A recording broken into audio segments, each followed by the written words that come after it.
I like this stuff. You know, my uncle was a great person. He was at MIT. He taught at MIT for, I think, like a record number of years. He was a great super genius, Dr. John Trump. I like this stuff. I really get it. People are surprised that I understand it. Every one of these doctors said, how do you know so much about this? Maybe I have a natural ability. Maybe I should have done that instead of running for president.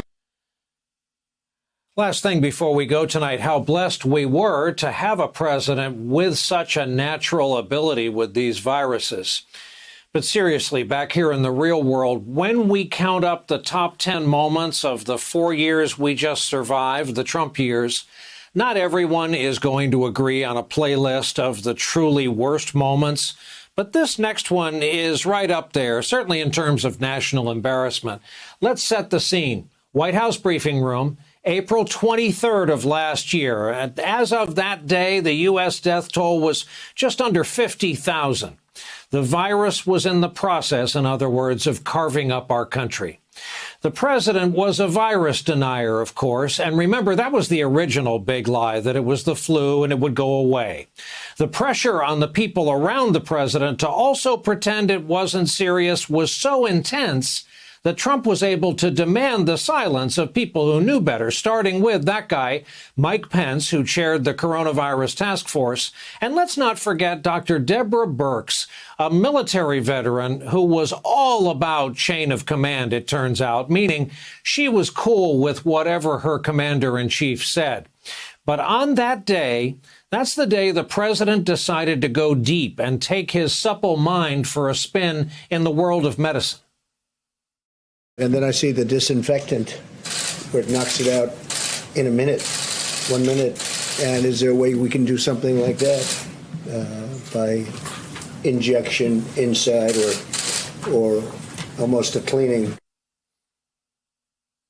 So much was said and written back then about the look on Dr. Birx's face. And by the way, that look was all we got.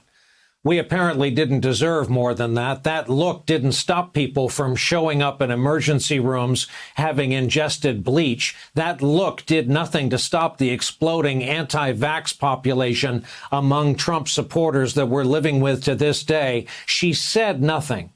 Still on brand, she is talking now. In a new interview, she tells Terry Moran of ABC News, quote, "You can see how extraordinarily uncomfortable I was. Frankly, I didn't know how to handle that episode. I still think about it every day." Here's the part we think about every day. The death toll in America, which as of tonight stands at 538,091. Don't worry about Dr. Birx. She's enjoying a soft landing in the private sector.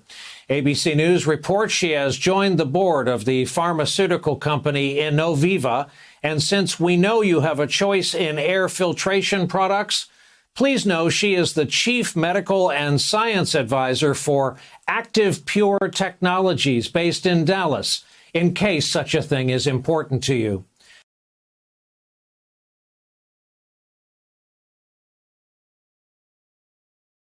Hey, thanks for watching our YouTube channel. You should know that you can follow today's top stories and breaking news and catch up on your favorite MSNBC shows all in one place.